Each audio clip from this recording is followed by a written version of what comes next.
Esta mujer es la madre de la humanidad, la Eva genética de la que todos descendemos. Vivió hace 150.000 años en el este de África, y todos los hombres y mujeres de la Tierra tienen parentesco con ella.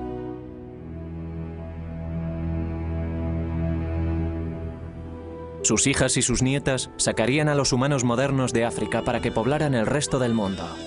El viaje más increíble e importante que realizaría la humanidad.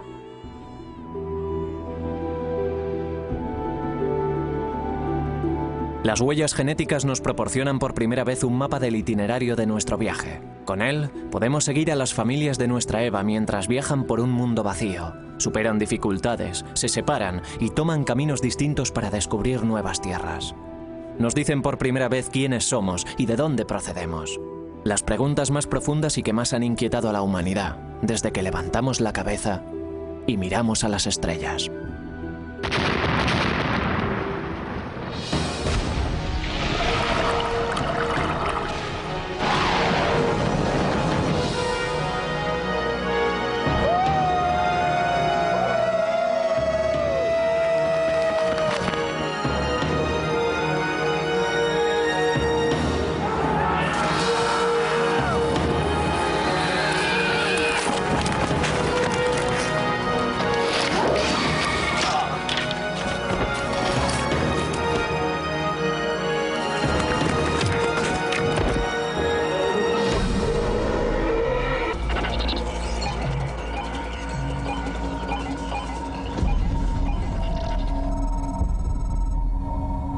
Esta nueva ciencia ha abierto brecha.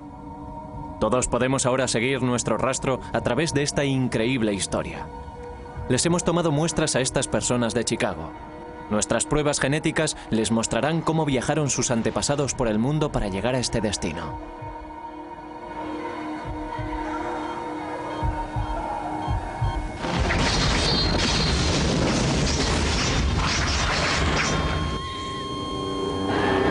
El origen del hombre.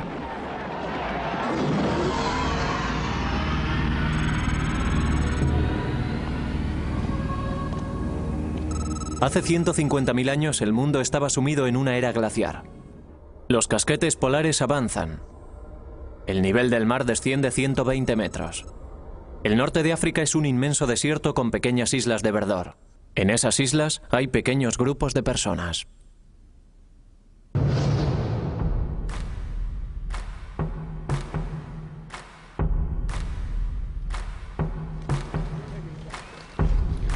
Son los primeros humanos modernos, reconociblemente parecidos a nosotros en físico, intelecto y habilidades. Somos las mismas personas que ellos fueron. El cerebro que empezó a trabajar las primeras herramientas de piedra también nos llevó al espacio.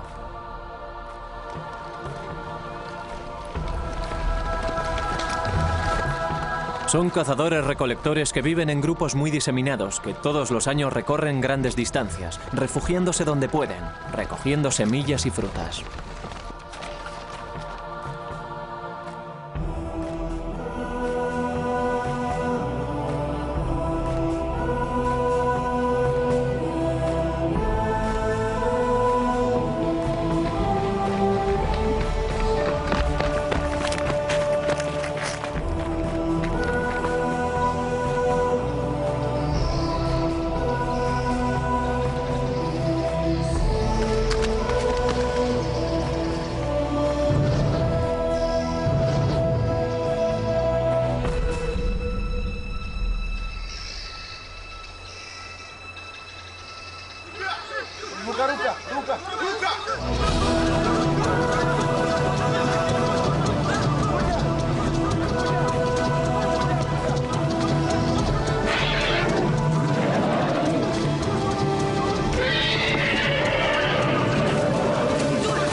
Hace 150.000 años la caza era la clave de la supervivencia.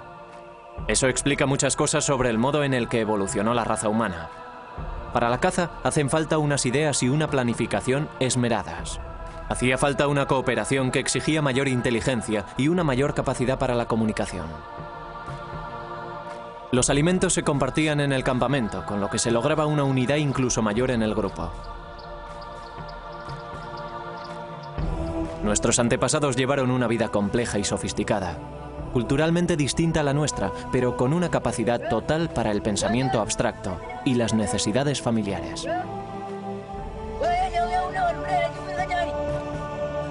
Las huellas genéticas están empezando a revelar más secretos de lo que jamás creímos posible.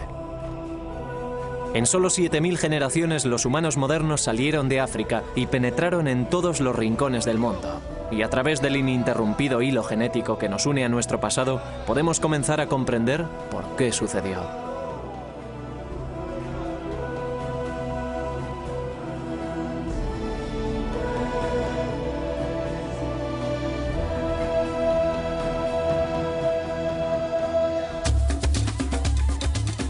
Los arqueólogos pueden contarnos con asombroso detalle cómo vivían los humanos modernos.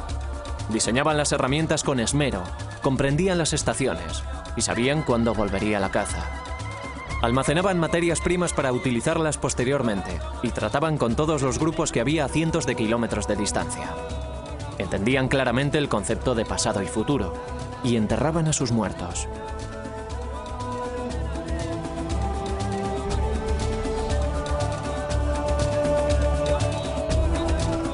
Todo esto lo sabemos por la arqueología, por las piedras y huesos de las excavaciones realizadas en el este de África, continuamente ocupada durante miles de años. Pero para comprender quiénes somos y de dónde procedemos, tenemos que observar nuestra herencia genética.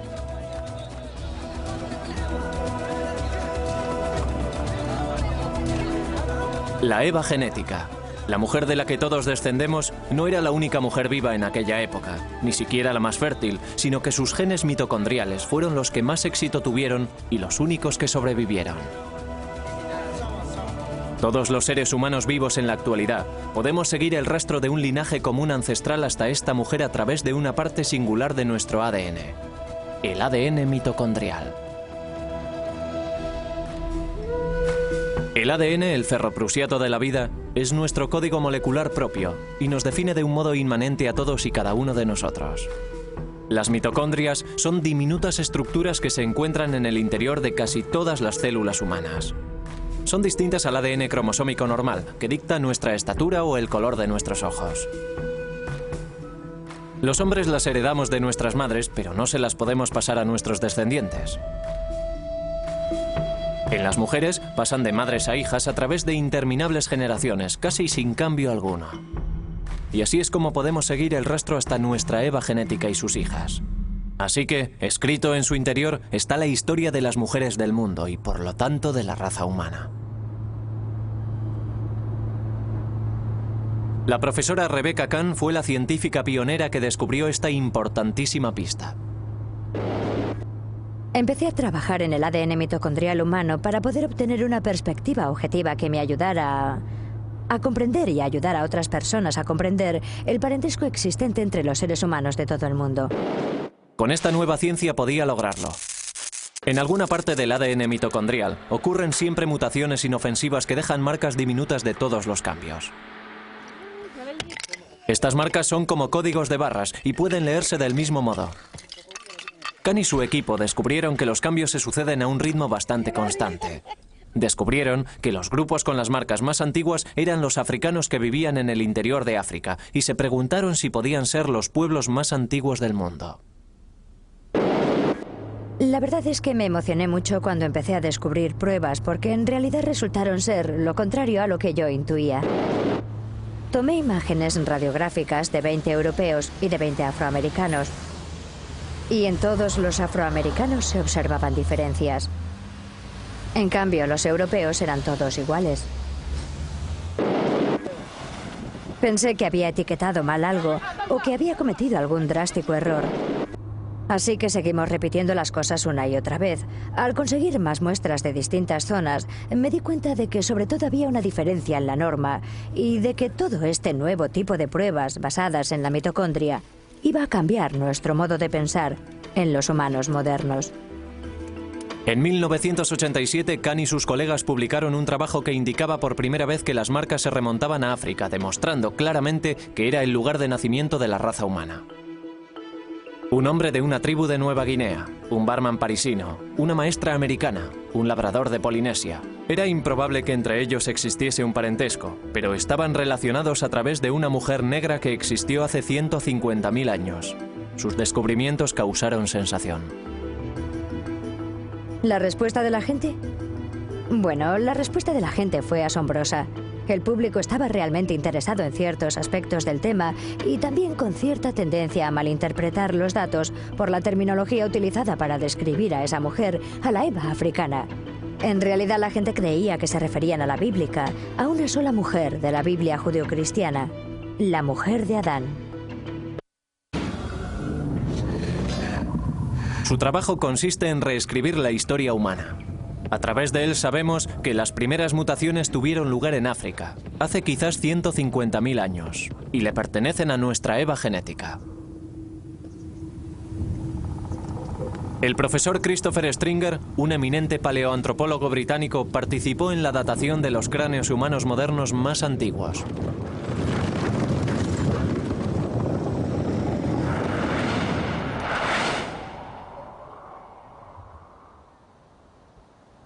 Este cráneo es lo máximo que nos podemos aproximar al aspecto de la cara de la Eva mitocondrial. Es un cráneo muy completo, encontrado en los sedimentos de una cueva que tiene una datación de 120.000 años de antigüedad. Y aquí podemos ver que es de un humano moderno. El cráneo tiene una bóveda alta y redondeada y la cara está por debajo de la bóveda craneal. Y este es el aspecto que tenía. Utilizando técnicas forenses de reconstrucción, se le añadió músculo y carne al cráneo para que nos proporcionase el primer vistazo al aspecto que posiblemente tuviera nuestra madre genética hace 150.000 años. Esto es lo que más nos podemos acercar. Pero ¿de dónde procedía esta Eva mitocondrial?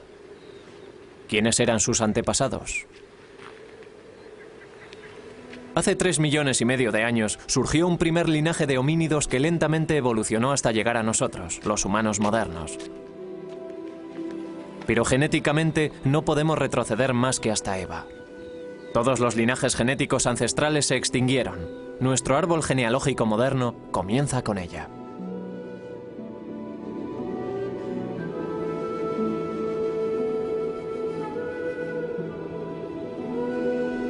África es el lugar de origen de todas las diversas especies humanas que poblaron este planeta.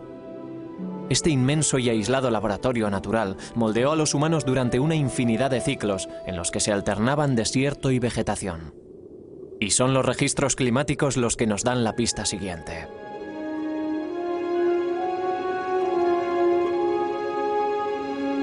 Los humanos modernos emprendieron muchas veces la larga caminata de salida de África, asentándose en distintas partes del viejo mundo, pero no sobrevivieron.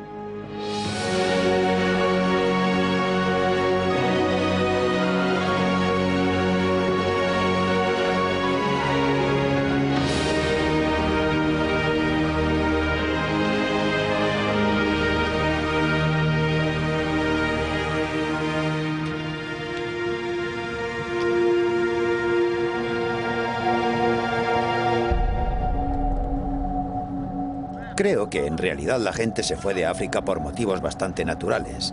Se iban en busca de comida, en busca de recursos, en busca de tierras. No iban en busca de nuevos continentes. Al final sí lo hicieron, pero al principio era solo el proceso natural de moverse y seguir.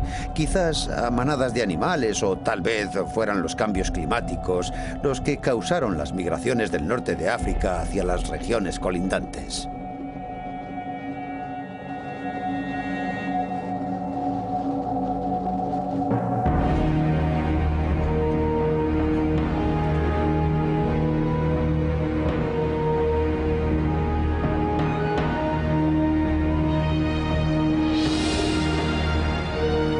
La lucha contra el ciclo de sequía e inundaciones fue la causa de que los cazadores-recolectores tuvieran que recorrer miles de kilómetros. Este grupo, siguiendo a la caza hacia el norte, llegó a Egipto y se adentró en Israel. Pero en el mundo moderno no hay rastro alguno de sus genes.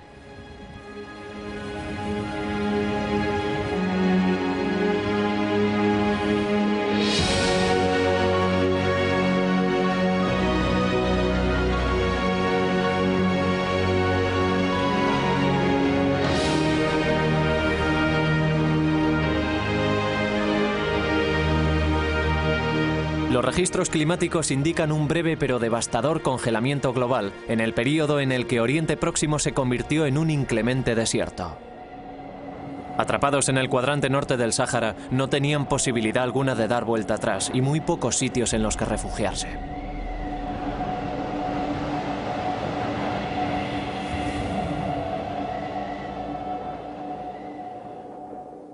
No sobrevivieron ni ellos ni ninguno de su linaje. Fallecieron durante una intensa sequía hace unos 110.000 años. Sus huesos fueron descubiertos en las cuevas de Kafse, próximas a Nazaret, en Galilea, en 1933. 13 frágiles esqueletos. Uno de una mujer con un diminuto bebé a sus pies. Cuando se desenterraron estos huesos eran el esqueleto humano moderno y completo más antiguo de cuantos se habían encontrado. Los numerosos esqueletos que han sido encontrados en cuevas de Israel en las excavaciones de Kafse y Skul demuestran que ya había humanos fuera de África hace más de 100.000 años. Es posible que aquellos humanos modernos hubieran salido por el corredor del Nilo, a través del Sinaí, adentrándose en Oriente Próximo, pero parece que no pasaron de allí. Tardarían 40.000 años en volver a intentarlo. Hace 80.000 años el mundo volvía a enfriarse. Una vez más avanzaban los casquetes polares secando las tierras. La vida se hizo mucho más difícil. A la vez que se secaba África, también lo hacía el agua potable. Los registros oceánicos nos muestran que el nivel del mar descendió drásticamente cuando el agua del mundo quedó atrapada en forma de hielo. Al dirigirse la caza hacia el norte, nuestros cazadores-recolectores se vieron obligados a convertirse en pescadores.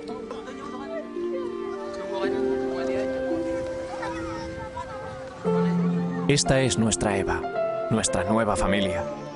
Descendientes directos de las hijas de la Eva genética original de hace 150.000 años. Ahora viven en la costa, sobreviven con lo que cosechan del mar. Los guerreros han vuelto sin comida y tienen que enfrentarse a los ancianos.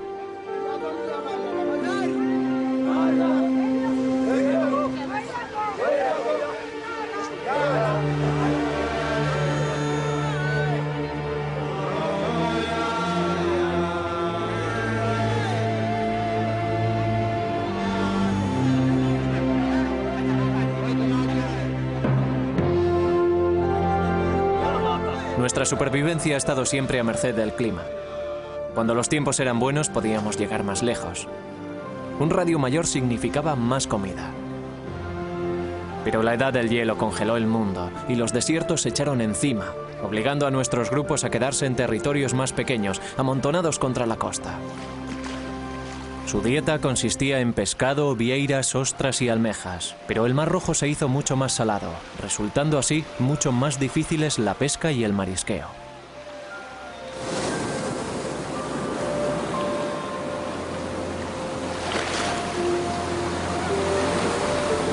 Hasta hace poco, había muy pocas pruebas de que nuestros antepasados hubiesen ocupado las zonas costeras del este de África o de que hubiesen explotado los recursos marinos cerca del litoral.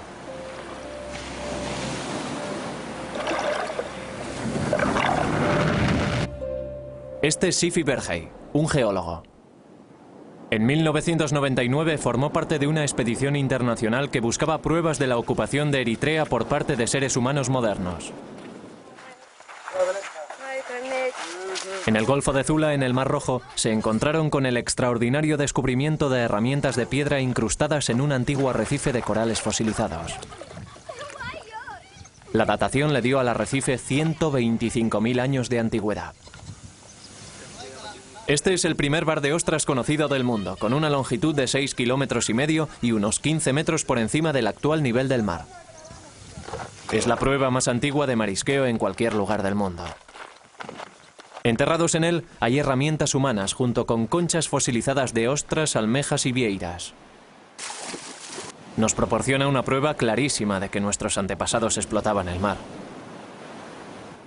Esta es la unidad en la que entre los distintos estratos hay una capa en la base de grandes conchas, de ostras y moluscos, y es bastante horizontal.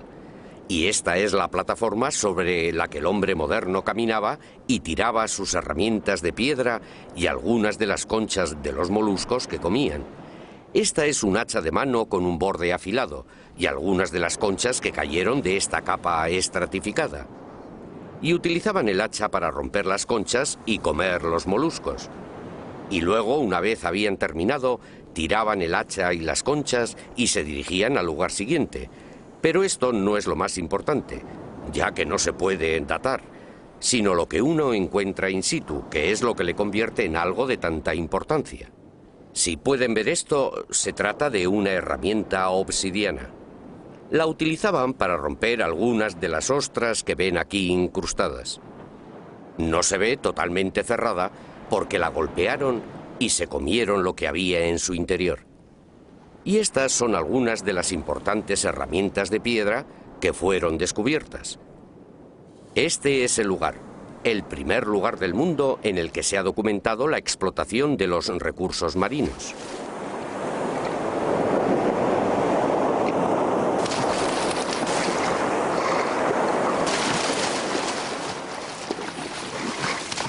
Los restos de estas conchas son además una pista vital sobre los motivos por los que nuestros antepasados realizaron la larga travesía para salir de África. Con una dieta constante de alimentos marinos es posible que hubiesen sobrevivido más niños, pero su creciente número haría que la demanda de alimentos fuese aún más irremediable. Los campamentos como este acogerían solo a unos centenares. En un momento dado, solo había 10.000 humanos modernos vivos en todo el mundo. Éramos una especie en peligro de extinción, como lo son hoy los grandes simios.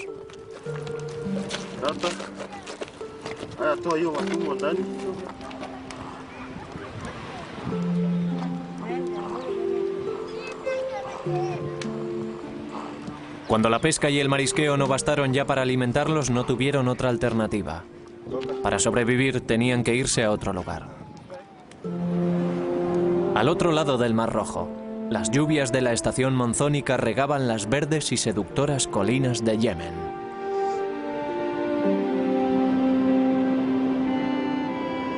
Los científicos siempre pensaron que nuestros antepasados habían migrado de África muchas veces, grupo tras grupo, y se cree que siempre fueron hacia el norte, vía Egipto y el Israel moderno.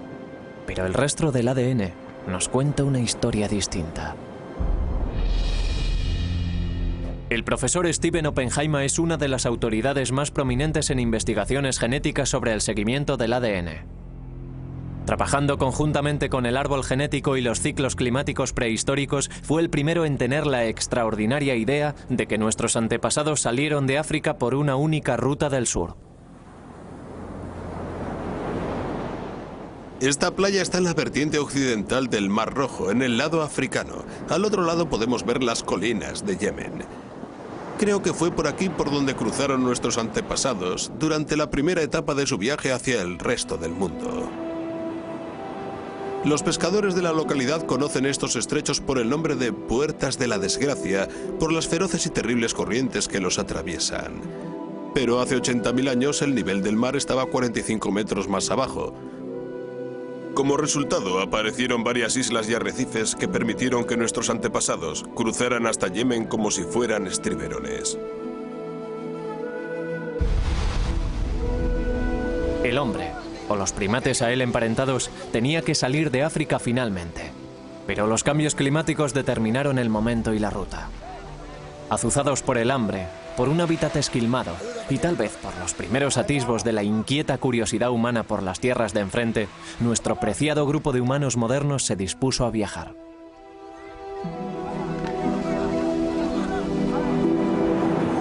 Hay dos rutas de salida de África, por el norte del Mar Rojo a través del Istmo de Suez y adentrándose en Oriente Próximo, y la del sur por las Puertas de la Desgracia, adentrándose en Yemen y siguiendo por la costa sur de Arabia hasta la India. Ambas rutas son posibles. Es posible que para llegar al norte nuestros antepasados tuviesen que cruzar el desierto del Sáhara, y en aquellos tiempos era todavía más seco que en la actualidad. Aquí en el sur lo único que tenían que hacer era cruzar este estrecho tramo de agua. Solo hay 16 kilómetros hasta Yemen. Así que esta era una región a la que podían venir con confianza. Creo que esta playa jugó un papel muy importante en la historia humana, ya que creo que este es el lugar por el que nuestros antepasados cruzaron desde África a Yemen, dando el primer paso de su viaje hacia el resto del mundo. Y este es el único lugar por el que podían salir con éxito de África.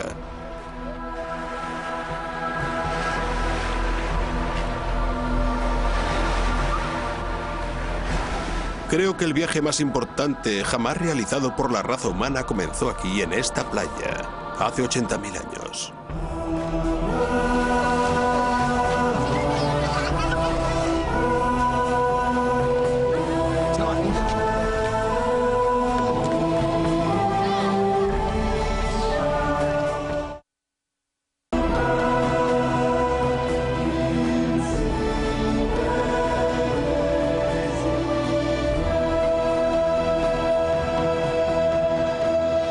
Un pequeño grupo de gente, un éxodo, el acontecimiento más importante para la población del mundo. No se trata de una simple y penosa caminata por los bancos de arena, sino de una lucha épica para sobrevivir, no solo para ellos, sino para el resto de la humanidad.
Aquellos que sobrevivieron a la travesía, los que no sucumbieron a los peligros de las puertas de la desgracia, llegaron a una tierra virgen.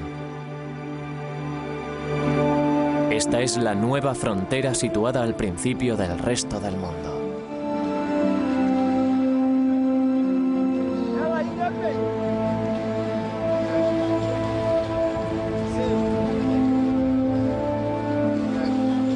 Las playas de Yemen estaban en la orilla de un mundo casi vacío. Nuestro grupo estaba formado por los primeros humanos modernos, los primeros de su especie en salir de África, en sobrevivir en este lugar en aquel momento. El grupo se encontraba solo en la orilla del Nuevo Mundo. Al llegar a Yemen, la vida debió ser un poco mejor para el grupo de migrantes. Para empezar, el marisqueo en el Golfo de Adén tenía que ser mucho mejor que en el Mar Rojo. Al contrario de las resecas y saladas playas que habían abandonado, Yemen era verde y fértil, con abundante agua dulce, caza y sombreados oasis. Un refugio seguro para que se asentase en él una familia. Es probable que fuera un grupo pequeño, tal vez con un máximo de unas 250 personas. Estarían diseminadas en unidades familiares de 5 a 20 individuos, pero colaborando con los otros grupos de la población. Cualquier número inferior a 200 hubiera sido inviable. No habrían podido superar las epidemias ni la hambruna. Sabemos que Eva y sus hijas se encontraban entre los supervivientes, ya que de ellas descendemos todos los humanos del mundo fuera de África. La nueva ciencia de seguimiento ha abierto brecha. Al utilizar este único e ininterrumpido linaje genético mitocondrial, los científicos construyeron un extenso árbol genealógico señalando las marcas con precisión, organizándolas por períodos y lugares, y en él se ve que una vez fuera de África, nuestros antepasados se dividieron en grupos, yendo algunos en dirección norte y oeste y otros en dirección este y sur. Una vez hubieron abandonado África y Yemen, tomaron caminos distintos para no volver a verse nunca.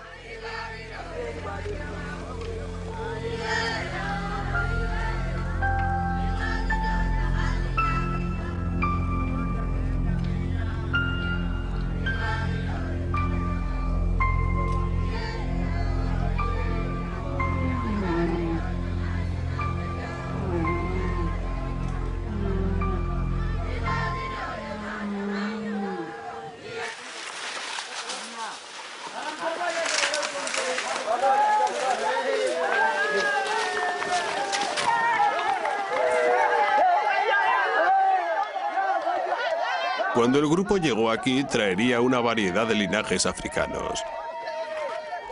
En un grupo de 250 personas, al menos había unos 5 o 6 linajes distintos. Pero si esa población se hubiese quedado aislada, al cabo de 1000 años, los linajes se habrían reducido más y más.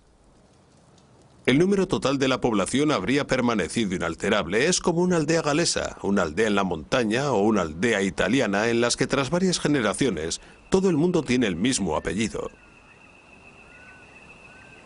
Este proceso de reducción de linajes se llama desviación y tiene lugar en todas las comunidades pequeñas y aisladas. Cuanto menor y más aislado sea el grupo, antes se reducirá a uno el linaje de ADN mitocondrial. No a una persona, ni siquiera a un grupo, sino a un linaje de ADN mitocondrial. Algunas mujeres no tienen hijas, algunas hijas no sobreviven, y así al final solo queda un linaje. Totalmente aislados, solo pueden procrear dentro del grupo. El mapa genético indica que harían falta 1000 años para que el linaje mitocondrial quedara reducido a uno. Un linaje genético compartido por todas las personas no africanas en todos los sitios y durante toda la historia.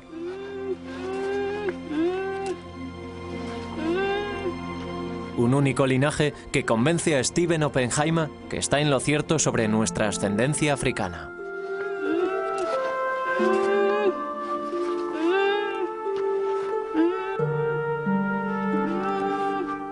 Creo que las implicaciones de un solo éxodo de África son enormes. Para empezar está la simple observación de que australianos, papúes, nativos del sudeste de Asia, chinos, nativos americanos, europeos e indios descienden todos del mismo pequeño grupo.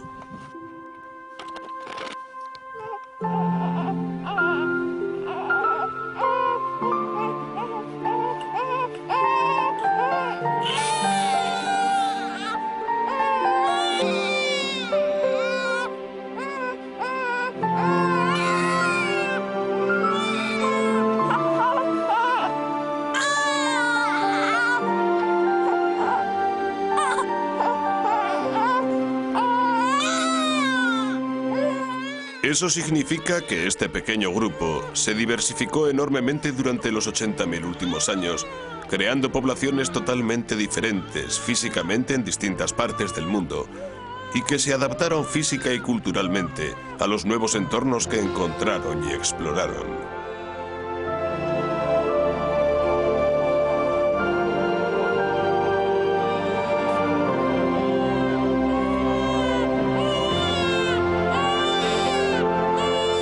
Al salir de África por el Golfo de Adén, las familias se quedaron donde estaban, esperando el próximo cambio climático que les permitiría desplazarse.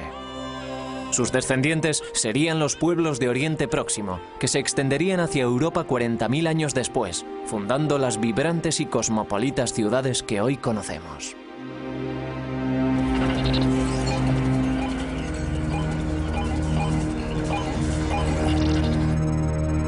Otros siguieron adelante, más allá del Golfo, avanzando hacia el este, mariscando a lo largo de la costa del Océano Índico, buscando lugares cálidos y apacibles en los que detenerse. 6000 años después de haber alcanzado las playas de Yemen, nuestros ancestros habrían llegado comiendo hasta Malasia.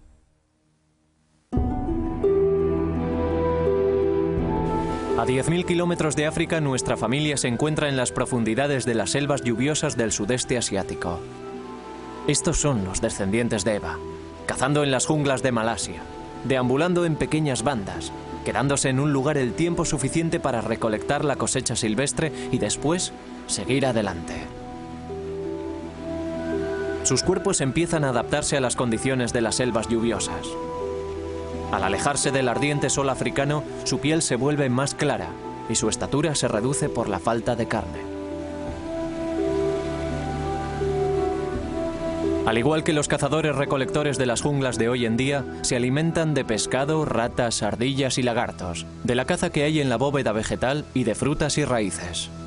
Se disfrazan y se camuflan para armonizar con el follaje e imitan gritos de animales para engañar a sus presas.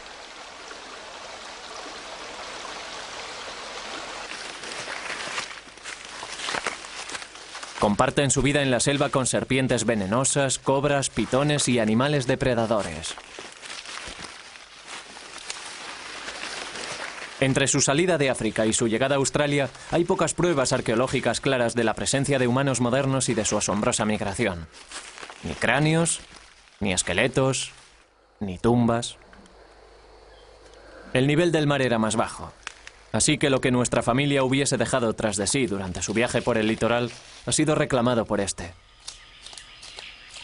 El rastro genético es lo único que tenemos. Y solo al llegar a Malasia aparecen nuevas pruebas para llenar los espacios vacíos.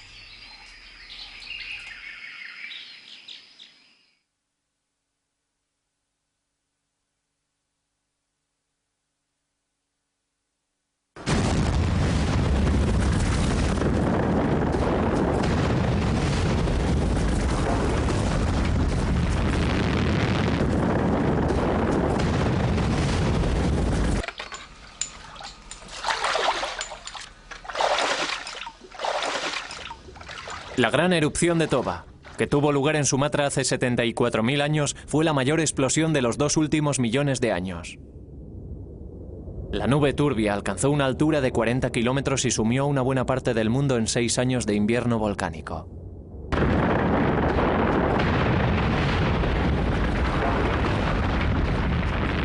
El norte de Malasia, India y Oriente Próximo fueron cubiertos por un mortífero sudario de espesa ceniza volcánica.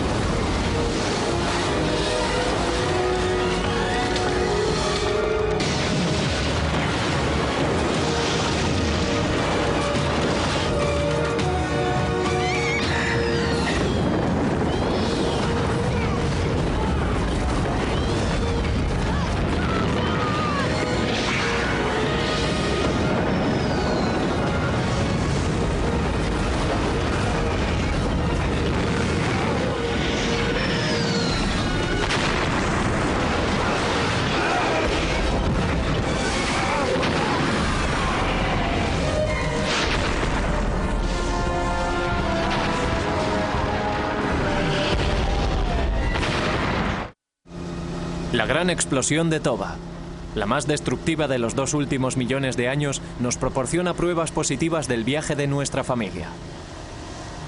Este es el pueblo Semang, tímidos cazadores-recolectores de las junglas del interior de la península de los lagos.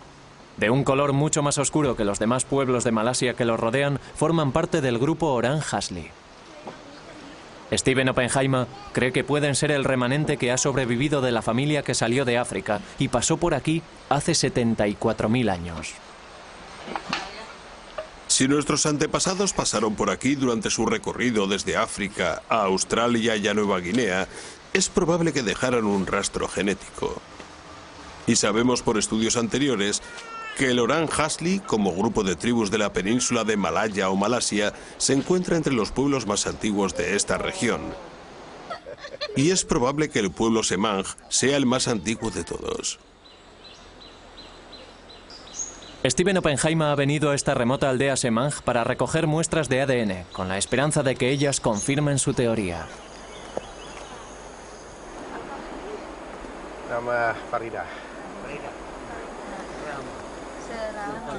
Si mi teoría es correcta sobre que salieron de África hace 80.000 años, habrían tenido que recorrer 10.000 kilómetros para llegar aquí en 6.000 años para poder estar en el momento de la gran explosión de Toba. Lo que significa 1.600 metros al año, algo muy factible para su tipo de vida nómada avanzando a lo largo de la costa.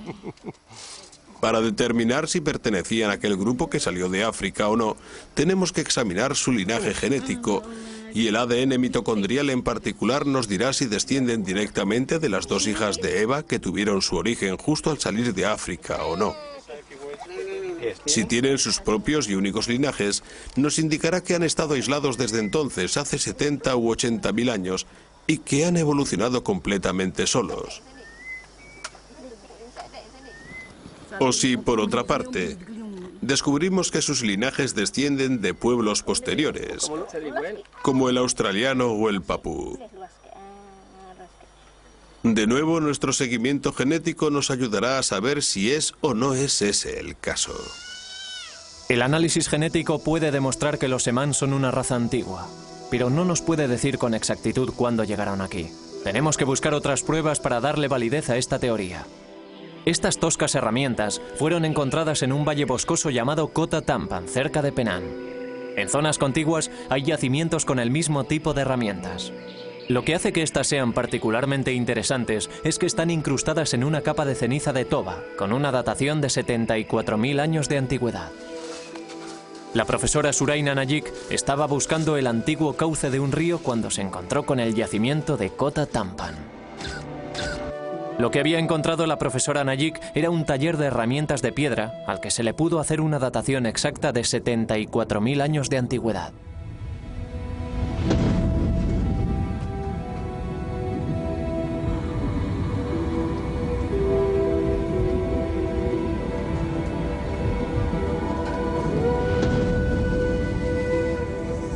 La ceniza cubría la superficie de trabajo. Tenía una datación de 74.000 años de antigüedad.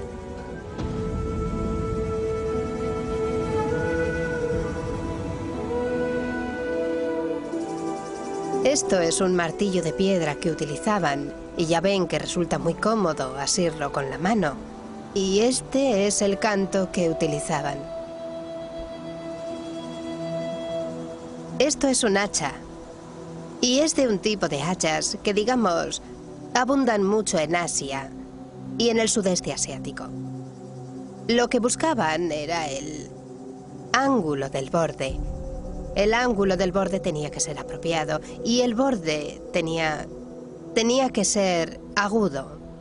Esto se utilizaba para trabajos pesados. Es pesada, tiene un borde afilado y probablemente la empleasen para talar árboles. Nayik estaba convencida de que las dejaron allí unos hombres modernos. Kota Tampan también nos reveló a unos hombres que tenían una mente compleja. Toda su tecnología nos revela una mente racional, sistemática y organizada. La mente del Homo sapiens.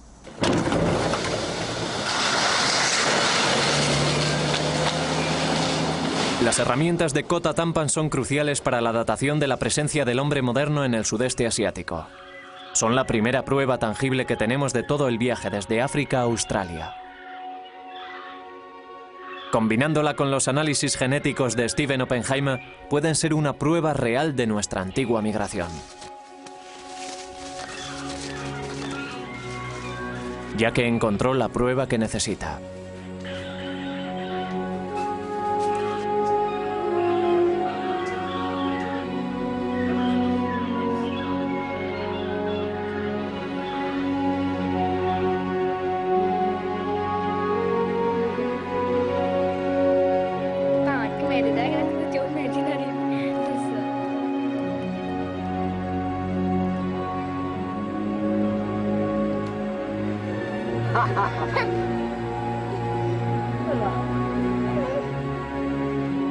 Por primera vez, la arqueología y la genética nos dan la misma respuesta en este punto crucial de nuestro viaje.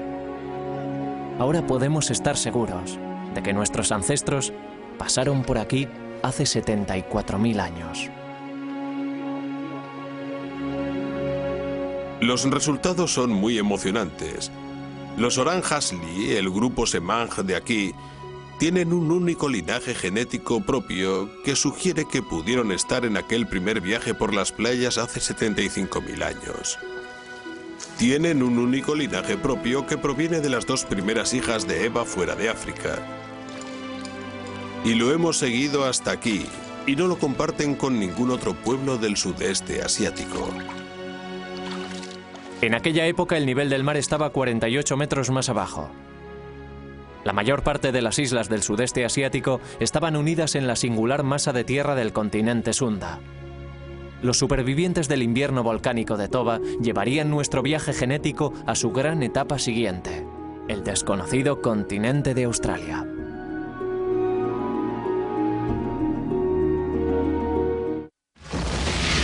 ...160 kilómetros de aguas infestadas de tiburones los separaban de la nueva tierra.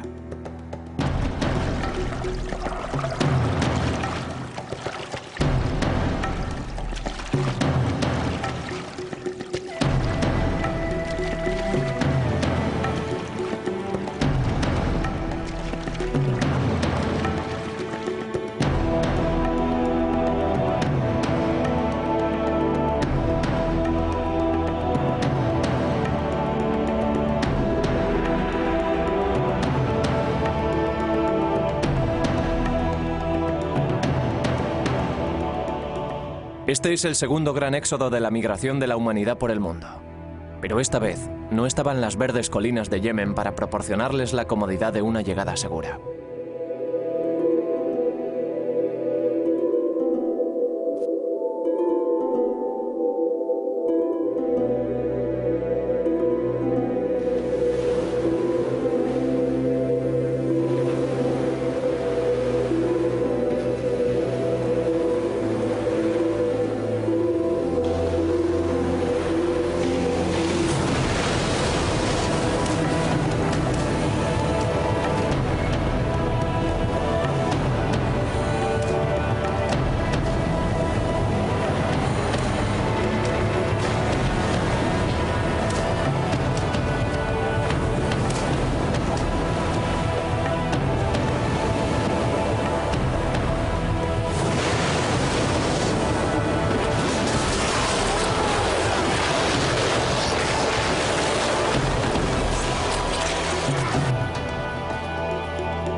¿Por qué lo arriesgaron todo en una aventura tan peligrosa sin saber siquiera si al final encontrarían tierra?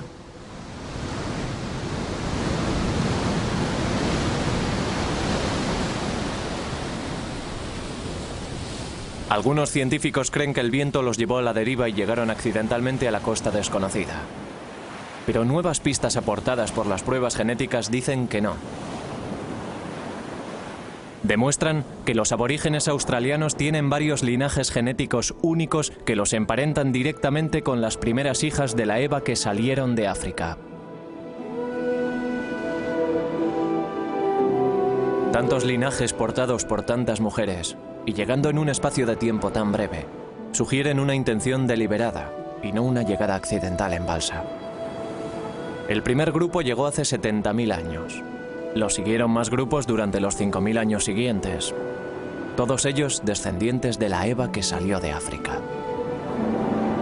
Estas fueron las primeras personas que caminaron por este vasto y vacío continente. Nadie los molestaría durante miles de años.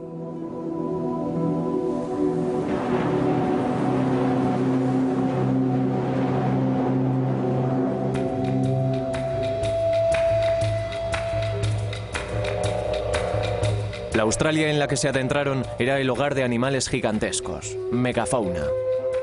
Canguros de 3 metros de estatura y tortugas tan grandes como coches. Uno era el Geniornis, un ave gigantesca incapaz de volar. Las pinturas rupestres de las cuevas de este mundo desaparecido tienen una datación de 61.000 años de antigüedad. Pero de repente, 10.000 años después, aquel fantástico animal y toda la megafauna se habían extinguido.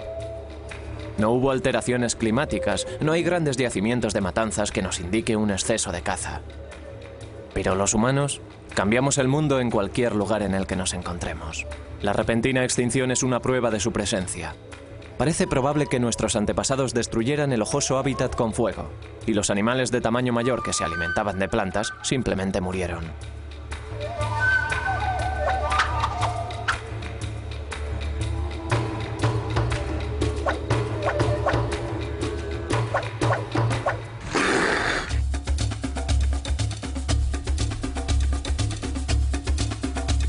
Pero no todo el mundo acepta la teoría de una única salida de África.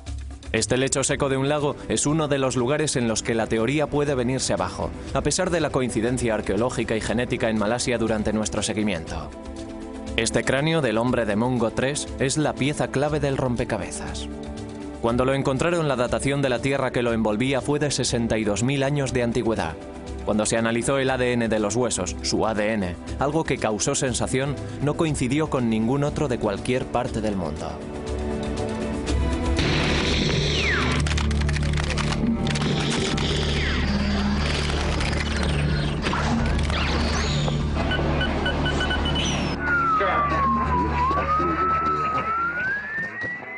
Para aquellos que no creen en la teoría de la salida de África, esto parece probar que los humanos modernos evolucionaron en épocas diferentes en distintas partes del mundo, hasta llegar a ser las personas que hoy somos. Pero otros científicos, como el profesor Chris Stringer, tienen dudas. La extracción del ADN es muy problemática, sobre todo en un esqueleto de 60.000 años de antigüedad. En primer lugar, es posible que el ADN recogido sea contaminación. No estamos seguros de ello, pero aunque se trate de un ADN genuino, otros análisis han demostrado que puede haber derivado de un ancestro africano, igual que todos nosotros. Así que, en mi opinión, las pruebas de Mongo, de los huesos y el ADN siguen apoyando el reciente origen africano de nuestra especie. Los aborígenes australianos son un pueblo antiguo, pero ya no se parecen a sus antepasados que llegaron hace tantos miles de años. Sus cuerpos se han adaptado, reteniendo algunas de las características necesarias para sobrevivir como cazadores-recolectores en el duro entorno del desierto. Bajo la piel, somos todos muy parecidos. Nuestro ADN muestra que descendemos de una combinación genética muy pequeña.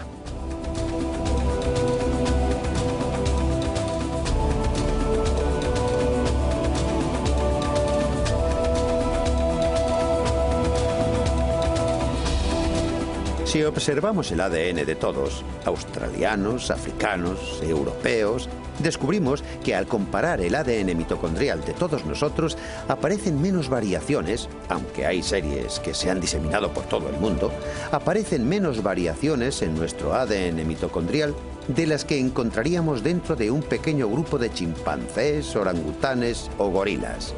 En esos simios aparecen más variaciones, incluso en grupos pequeños, que en toda la raza humana.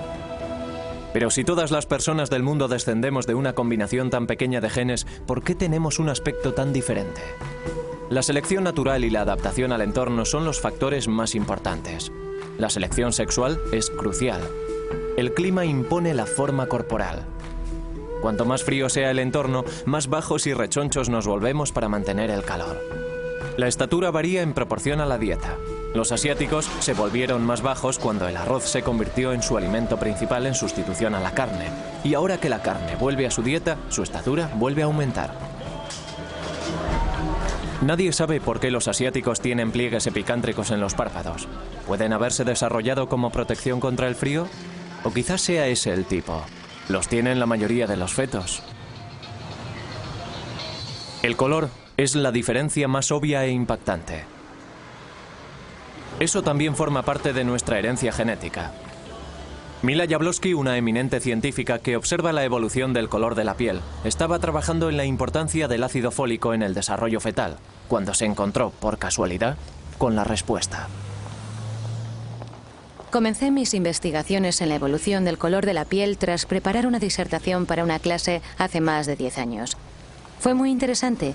Durante los preparativos para la clase me di cuenta de que se sabía muy poco sobre la evolución del color de la piel y que lo poco que se sabía no era muy convincente. Mientras preparaba aquella disertación, descubrí un interesante documento que indicaba que existía una importante e interesante relación entre las radiaciones ultravioleta y una biomolécula muy importante llamada folate. El ácido fólico es crucial para el desarrollo embrionario y el exceso de radiación ultravioleta del sol lo destruye. Por lo que nuestros antepasados del África tropical tenían que ser oscuros para propiciar su supervivencia. Pero la falta de radiación ultravioleta impide la formación de la vitamina D, lo que causa raquitis y puede ser mortal.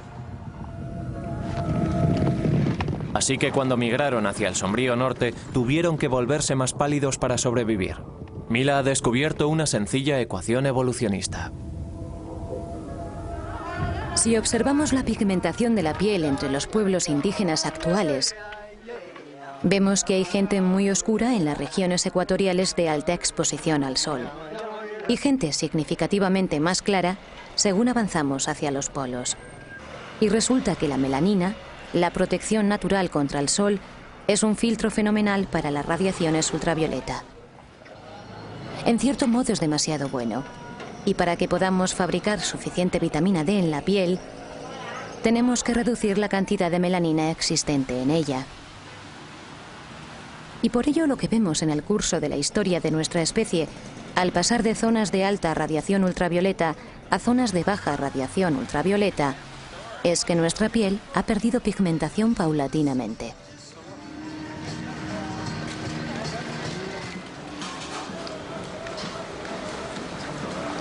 Según sus cálculos, hacen falta 20.000 años para pasar del negro al blanco. Lo único que marca el color de las personas son unas minúsculas diferencias genéticas establecidas hace mucho tiempo.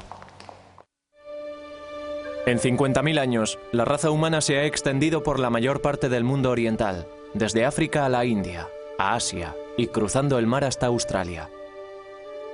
Durante la mayor parte de ese tiempo, el mundo estuvo inmerso en una feroz edad de hielo. Grandes mantos de hielo cubrieron una buena parte del hemisferio superior, secando los mares y agrandando los desiertos. Pero el clima estaba empezando a cambiar y podían emprenderse nuevos viajes.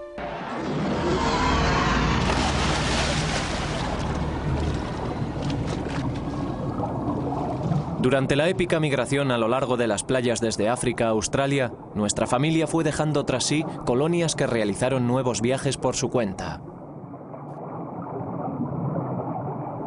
Un grupo se abrió camino a través de Asia, adentrándose en China y rebasando sus confines. Otro se dirigió al norte desde la India, llegando hasta las vastas estepas asiáticas tras dejar atrás el Himalaya. Y otro se quedó aquí, en el Golfo Arábigo. Los grandes lagos de agua dulce permitieron a nuestras familias procedentes de África colonizar estas bolsas de abundante vegetación rodeadas por el desierto.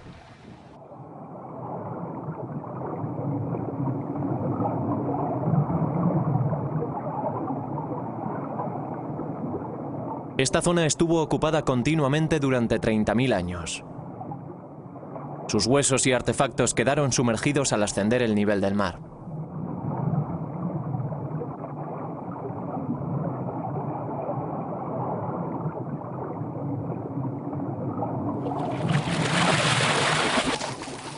Hace unos 50.000 años y por primera vez, los linajes genéticos comenzaron a extenderse hacia el norte adentrándose en Europa. Pero el período ha sido siempre un enigma. Si los humanos modernos pudieron llegar a Australia hace 70.000 años, ¿por qué no llegaron a Europa hasta hace 50.000 años? Es un viaje mucho más corto. Stephen Oppenheimer cree tener la respuesta. Creo que la respuesta es que se vieron obstaculizados. No pudieron llegar a Oriente Próximo, a Israel y al Líbano porque en medio había un gran desierto. El desierto formado por el de Arabia Saudita y el de Siria. Y hasta hace 50.000 años era absolutamente infranqueable.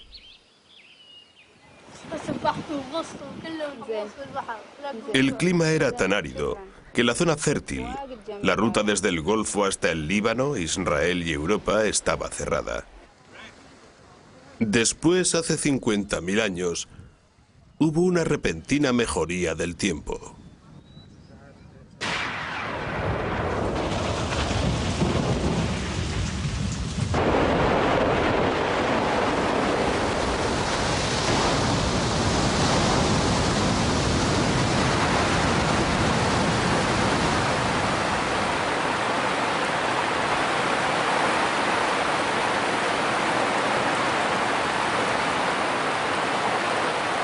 Después de siglos en los que predominó el desierto, llegaron las lluvias. Las lluvias monzónicas arrecieron en Arabia y en la India, y la zona fértil fue en aumento. Los ríos se llenaron y la caza se encaminó al norte. Nuestras familias y nuestros linajes genéticos fueron tras ella.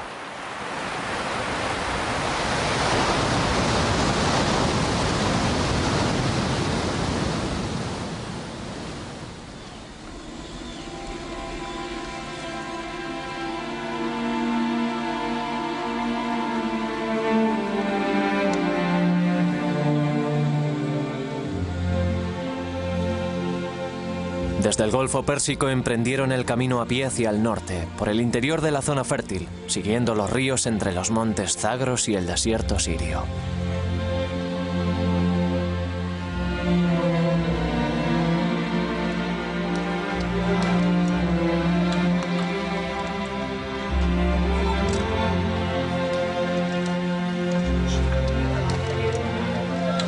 La idea de que los europeos llegaron por el norte de África está muy firmemente afincada, pero las pruebas de Stephen Oppenheimer no la apoyan. Las pruebas genéticas no apoyan eso en absoluto. No hay prueba alguna de que las primeras ramas, de hecho en la región europea, solo se encuentra una de las ramas principales que pueblan el mundo. Por supuesto, esto hace que se tambaleen algunas opiniones establecidas sobre el origen de los europeos y nos obliga a tener en cuenta el hecho de que los europeos pueden descender de aquella única familia que salió de África por la ruta del sur.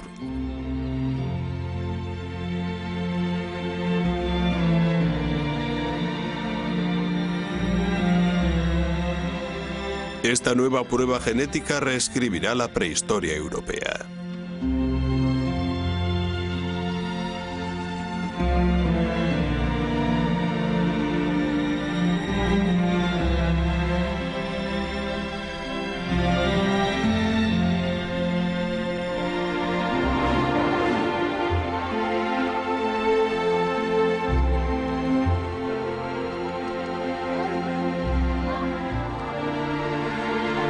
Estas familias fundaron las primeras colonias prósperas en Oriente Próximo, Siria e Irán. La tierra que se encuentra entre los ríos Tigris y Éufrates, dos grandes ríos que fluyen de las tierras altas de Turquía, en el norte hasta el Golfo.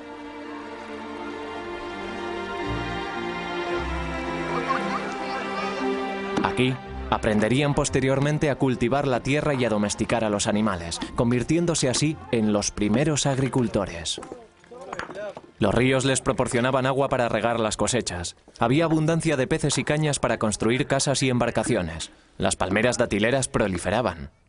Miles de siglos después, sus descendientes construirían las primeras estructuras de piedra que luego se convertirían en las ciudades de Mesopotamia, Uruk y Sumera en el sur, y las ciudades amuralladas de Babilonia y Jericó. Habíamos dado los primeros pasos hacia las grandes civilizaciones que desarrollarían la escritura, el arte de la guerra y fundarían los grandes imperios.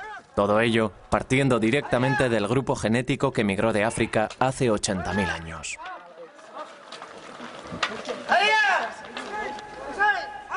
Durante este tiempo hubo también una explosión de nueva tecnología.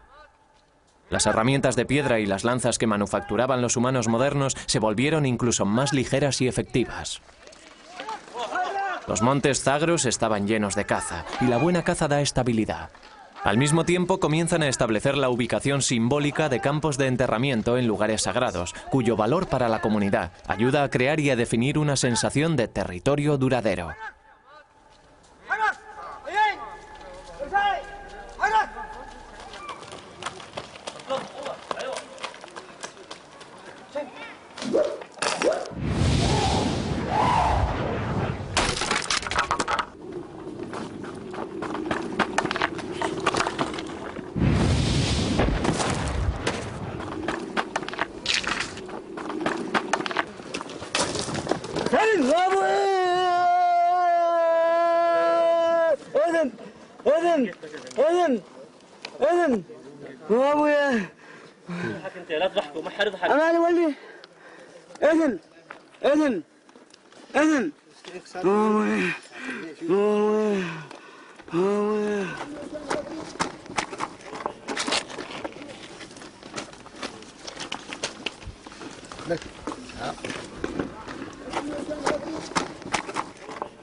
En una localidad del Líbano se ha descubierto la sepultura de un niño de 12 años, con una datación de 44.000 años de antigüedad. Tiene el cráneo fracturado. Su cadáver estaba apaciblemente cubierto en el refugio, debajo de la inmensa roca.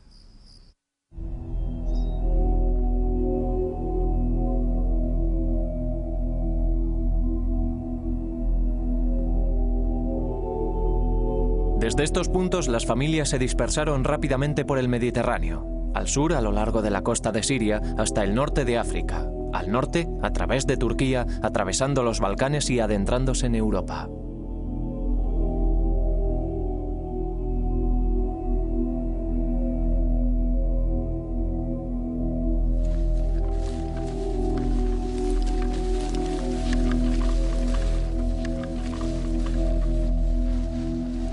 Esta es nuestra nueva familia. Descendientes directos de los árabes de las ciénagas del Golfo, penetrando en los desconocidos territorios de Alemania. Pero la tierra en la que se adentran no está vacía. Otros estuvieron allí antes que ellos. Los neandertales han sido dueños de Europa durante más de 250.000 años. En 1856, en el Valle de Neander, en Alemania, unos canteros estaban extrayendo lodo de un lugar que acababan de volar, cuando descubrieron unas costillas, parte de una pelvis y huesos de los brazos y los hombros de un animal grande parecido a un ser humano, y pensaron que era el esqueleto de un oso. Posteriormente, los científicos creyeron que se trataba de un antiguo salvaje del norte que había aterrado a los ejércitos romanos. El profesor Chris Stringer es un experto en neandertales y su mundo. Estas personas fueron conocidas como neandertales. Se convirtieron en el centro de un debate sobre la evolución humana, sobre si era posible que aquellas personas fueran nuestros antepasados o si representaban una extraña derivación de la evolución humana. Aquí tengo un cráneo más completo que el que encontraron en el Valle de Neander, en Alemania. Este fue hallado a principios del siglo pasado en Francia y nos muestra muy bien el aspecto de la cara y la cabeza de los neandertales. Hay un marcado arco superciliar por encima de las cuencas de los ojos. La cara es muy alargada y tiene una enorme nariz. No hay mentón en la mandíbula inferior. Y ahora pensamos que es posible que los neandertales estuvieran adaptados al frío. Evolucionaron en Europa durante miles de años en condiciones más frías que las actuales. Y eso les modeló el físico. Eran bajos y rechonchos, de constitución muy fuerte. Y esta nariz podía ser parte de un mecanismo para inhalar aire frío y seco.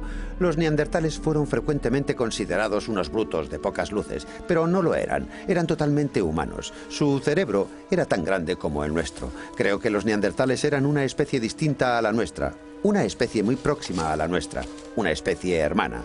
Una especie con la que compartíamos antepasados hace solo medio millón de años, tal vez. Así que, en ese sentido, los neandertales eran totalmente humanos. Estaban 10 veces más próximos a nosotros que los chimpancés. Si se mezclaron con los humanos modernos, sus genes se han extinguido. No hay indicios de su presencia en nuestro mundo.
Al cabo de 10.000 años, los neandertales estaban ya extinguidos. Los humanos modernos borraron todo rastro de sus rivales y ocuparon el espacio que dejaron. El motivo de su desaparición no está claro.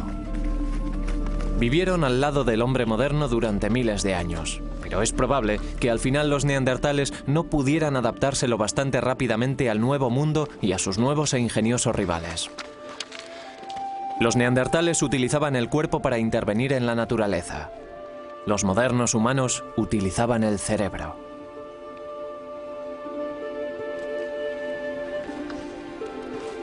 Al espacio vacío acudieron oleadas de humanos modernos, de Oriente Próximo y Rusia, extendiéndose por toda Europa. Los científicos creen que estas oleadas descendían de 4 linajes de ADN mitocondrial, 4 nietas de la Eva que salió de África.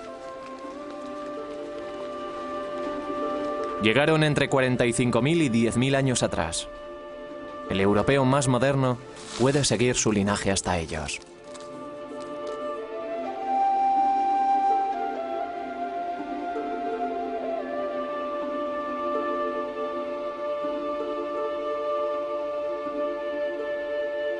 La tecnología de los neandertales casi no había cambiado en más de 200.000 años. Tan pronto llegaron los humanos modernos, apareció de repente una gran variedad de herramientas diferentes, así como ornamentos. Los arqueólogos consideran estos ornamentos como una marca definitoria de los humanos modernos y el primer interés por los ornamentos en 5 millones de años de evolución. Aquí tengo un ejemplo. El diente agujereado de un tejón de la cabaña de Ken debió de ser parte de un collar que alguien llevaba. Y aquí un objeto muy extraño. Ni siquiera estamos seguros de lo que es. Puede ser la representación de un búho o un gato. Y aquí una de las estatuillas más famosas de la República Checa, hecha de barro cocido hace unos 27.000 años, de un lugar llamado Donli Bestonice.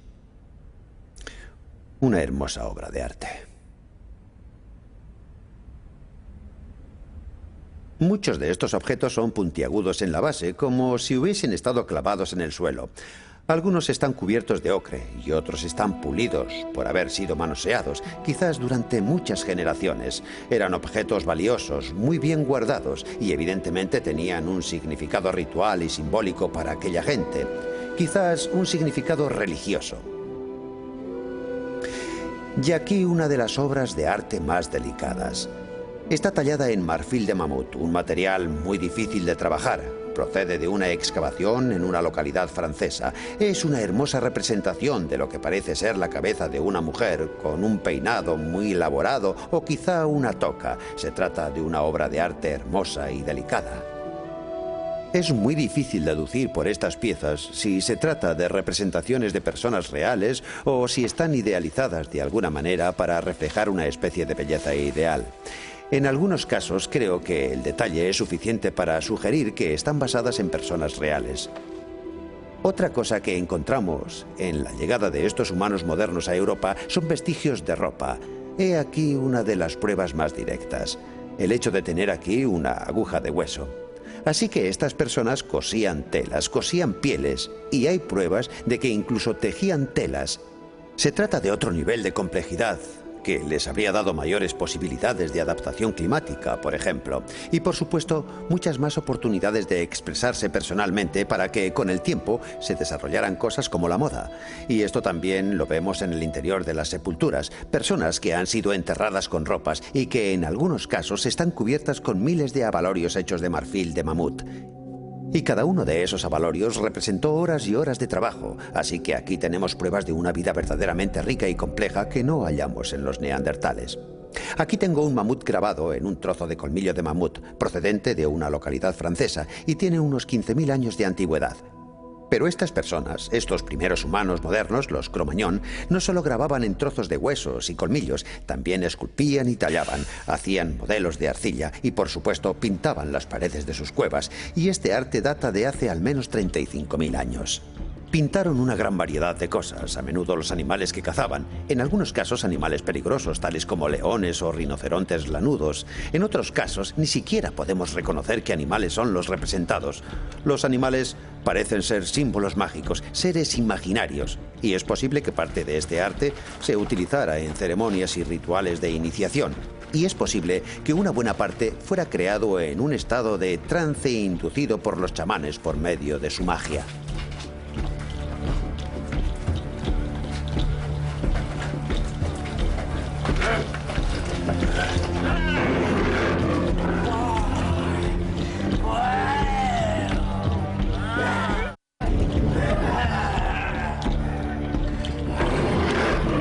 Los humanos modernos hemos llegado tan lejos como podíamos llegar en el continente europeo. Detrás hemos dejado unas claras huellas genéticas que se remontan al movimiento de la única salida de África hace 80.000 años. El mundo volvía a enfriarse. Al comenzar la nueva edad de hielo, los humanos modernos encontraban un lugar en el que asentarse. A 16.000 kilómetros de distancia al otro lado del globo, y 6.000 años después comenzaría la invasión de un nuevo mundo. Nuestro linaje genético se ha extendido ya en todas direcciones a partir de una raíz salida de África, y la última frontera de América nos hace ir ahora caminando hacia el norte desde la India, el sudeste de Asia y China. Y hacia el este desde las estepas mongoles de Siberia, convergiendo en el estrecho de Bering, la frágil lengua de tierra que une Asia con América.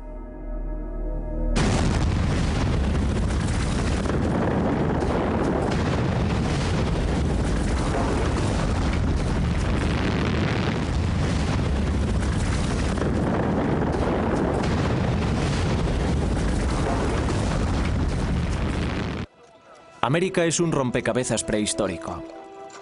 Durante mucho tiempo los arqueólogos insistieron en que nadie había llegado a América hasta hace 15.000 años. Pero la nueva información conseguida por el seguimiento genético del ADN dice que nuestros antepasados cruzaron el estrecho de Bering entre 25.000 y 20.000 años atrás. Este es el último de los grandes viajes para poblar el mundo. Y todos los linajes genéticos nos llevan a una meta. Estos son los primeros americanos.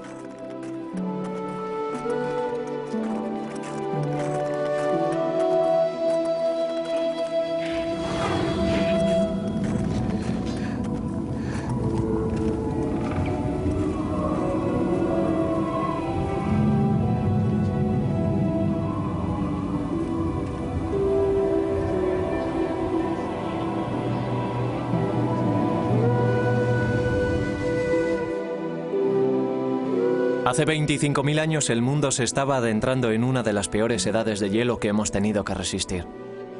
En algunos lugares, el hielo tenía un espesor de 5 kilómetros.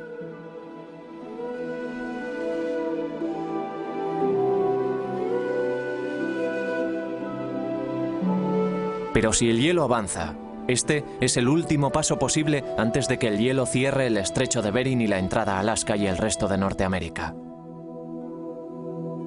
Tardaría otros 8.000 años en volver a abrirse. El motivo por el que sabemos que los primeros americanos llegaron hace unos 20.000 años es el hecho de que sabemos qué tipos de fundación trajeron consigo, qué tipos de fundación mitocondrial trajeron consigo de Asia. En Asia tenemos tipos similares a los tipos americanos y por lo tanto sabemos cuáles entraron en América en contraposición a aquellos derivados de la llegada a América. Como promedio, los fundadores han acumulado una mutación en América, y como sabemos que el ratio de mutación de nuestro sistema genético, la mitocondria, es de una mutación cada 20.000 años, sabemos que los tipos de fundación han estado evolucionando en América durante 20.000 años y que debe de haber sido entonces cuando llegaron. En Norteamérica, el gran manto de hielo laurentiano cubrió las llanuras centrales destruyendo todo lo que encontró a su paso y obligando a nuestros emigrantes a descender por la costa oeste hasta Sudamérica. Según retrocedía el hielo, se fueron extendiendo por la tierra liberada. Hay pruebas de un asentamiento en un refugio pétreo, en el río Ohio, en Pensilvania, llamado Meadowcroft. Meadowcroft es muy importante para la historia americana porque tiene una datación de 16.000 años de antigüedad y es por lo tanto uno de los primeros asentamientos americanos acreditados por las autoridades. Y casa estupendamente con nuestros cálculos genéticos, ya que tuvieron que llegar varios miles de años antes para poder llegar a Meadowcroft. El Dr. James Adebayo dirigió al equipo de científicos que excavó el refugio.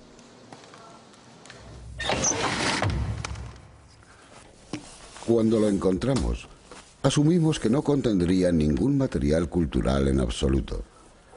Pero resulta que había una variedad de artefactos y otros indicios de presencia humana varios miles de años antes del periodo máximo calculado para la llegada de seres humanos al Nuevo Mundo.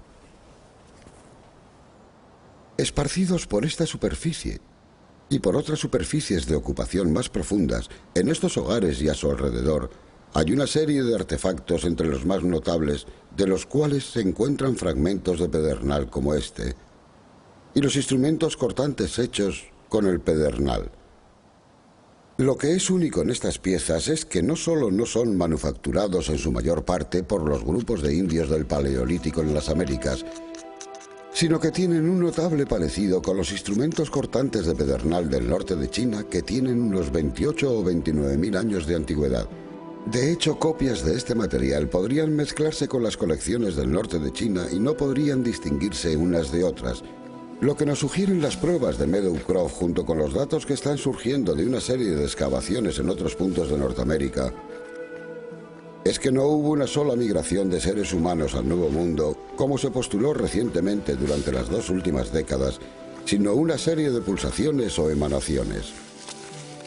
Así que ahora se han establecido múltiples entradas como patrón para la migración americana. Estos primeros colonos portaban muchos linajes genéticos diferentes. Procedían de Siberia, China, Asia Central, de Malasia incluso, y de Japón. En 1996, el esqueleto conocido como el hombre de Kennewick fue descubierto cerca del río Columbia, en el estado de Washington. Cuando se lo llevaron a Gene Shatters, el antropólogo forense creyó al principio que se trataba de los restos de un pionero del siglo XIX. Se quedó asombrado cuando la datación con carbono 14 reveló que tenía 9.500 años de antigüedad. Era el esqueleto más antiguo jamás encontrado en Norteamérica. Pero lo que realmente intrigaba a Shatters era que a pesar de su antigüedad, el hombre de Kennewick no se parecía a los nativos americanos modernos. Su cráneo era caucásico, no mongoloide, y la reconstrucción de su cara mostraba una clara similitud con los Ainus que vivían en el norte de Japón. El hombre de Kennewick era un individuo extremadamente golpeado. Tenía múltiples costillas rotas, tenía una herida en el brazo izquierdo, otra en el cráneo, tenía artritis en el cuello, en las rodillas y en los codos. Había llevado una vida muy agitada. Pero lo más distintivo que había en él, la herida más interesante desde el punto de vista forense, es que tenía una punta de lanza incrustada en la pelvis. De hecho, eso fue lo que nos llevó a hacer una datación de los huesos. Lo único que se ve es una pequeña ventana ovoide a cada lado del hueso, pero al hacerle un escanograma podemos ver que hay una hoja serrada de 5 centímetros de largo por 2,5 de ancho ahí incrustada.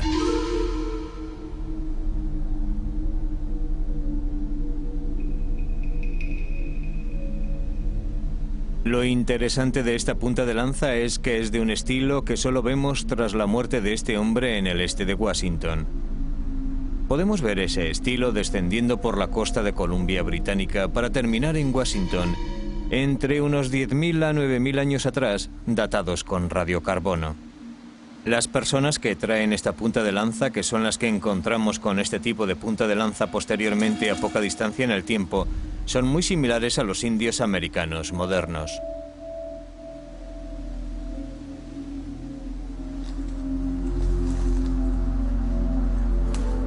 Los cráneos de los indios americanos podrían perderse fácilmente entre una multitud. Así que lo que parece es que llega una nueva población con características del nordeste de Siberia y empieza a sustituir a los inmigrantes de la primera llegada. Lo que esto sugiere en un sentido más amplio es que hubo algún tipo de conflicto. ¿Se trataba de un conflicto personal? ¿Se había enfurecido alguien con él por algún tema sin importancia?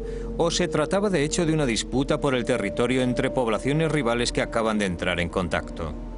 El hecho de que suceda en el momento de la llegada de las nuevas poblaciones, el hecho de que el hombre de Kenwick tenga un aspecto distinto a las poblaciones recién llegadas, nos sugiere que se trata de una disputa por el territorio.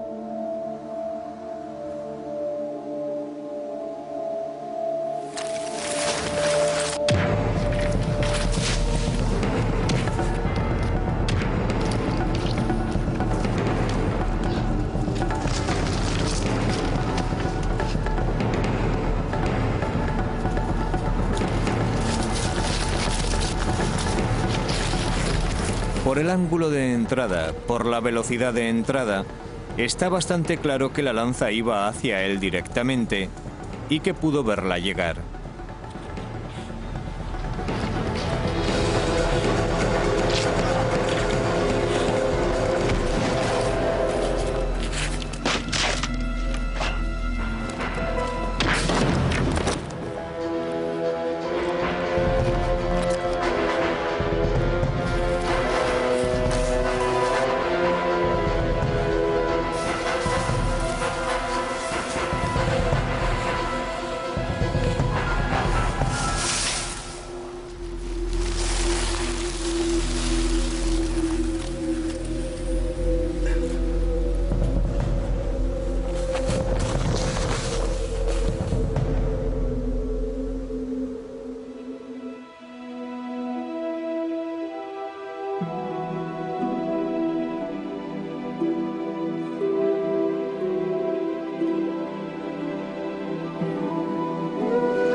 El profesor Shatters cree que el hombre de Kenwick falleció por hipotermia y ahogamiento.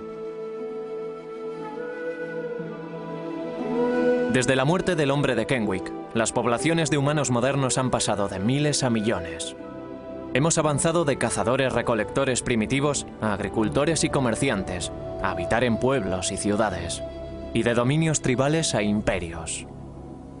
En 5000 generaciones hemos llegado al mundo moderno que hoy conocemos.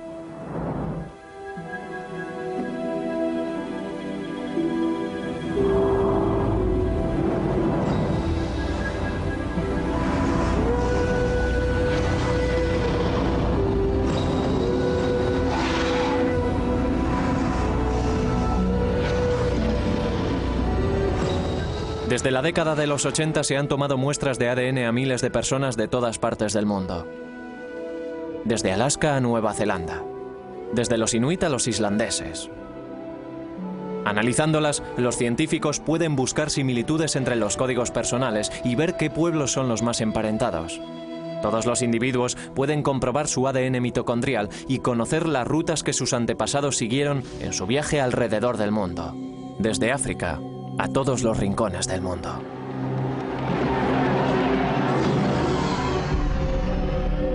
En Chicago tomamos muestras a 5 personas que están elaborando su árbol mitocondrial. Después de analizar sus muestras de ADN, los científicos descubrieron una extraordinaria conexión entre un griego y un nativo americano. Angela Takis es una griega que llegó de Europa a los Estados Unidos. Leonard Maliterri es un nativo americano, de pura raza Creek. Ambos descienden de la misma pequeña y rara rama de nuestro árbol familiar y comparten un antepasado común de hace 30.000 años, quizás del sur de Siberia. Cuando los humanos modernos poblaban el mundo vacío tras abandonar África, algunos fueron al norte, a la Rusia central.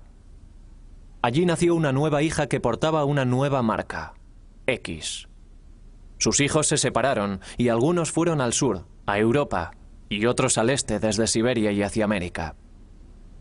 Takis y Maliterri llegaron a América desde extremos opuestos de la Tierra y se conocen ahora, por primera vez, en Chicago. Es su primera reunión familiar en los 30.000 años de historia evolutiva. Me he quedado atónito. Me parece emocionante que todos descendamos del mismo linaje, ya que así es posible que la gente se olvide de darle tanto énfasis a las diferencias y que hablen de la gente común. Tal vez eso ayude a que las personas sean más tolerantes y también más amables, y quizás eso progrese. Y puede que sea algo más relevante que solo la ciencia. Y puede que tal vez la humanidad en general pueda... Bueno, creo que hoy ya es muy relevante.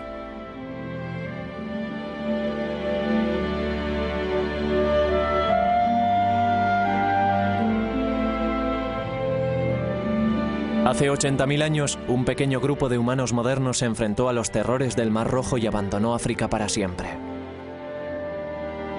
Se llevaron consigo el futuro del mundo. 10.000 años después, habían penetrado en todos los rincones de este. El viaje más importante e increíble que hemos realizado jamás. Por primera vez sabemos quiénes son. Sabemos de dónde procedemos. Sabemos que somos las mismas personas que nuestros inquietos e inquisitivos antepasados. Pero hemos llegado al final de nuestra migración. Nos quedan tierras vacías a las que acudir. La ciencia nos dice que una cadena ininterrumpida nos une a nuestro pasado, y entre nosotros. Todos compartimos la misma herencia genética de nuestra antepasada Eva. Quizás sea ese el mensaje más importante que debamos llevar al futuro.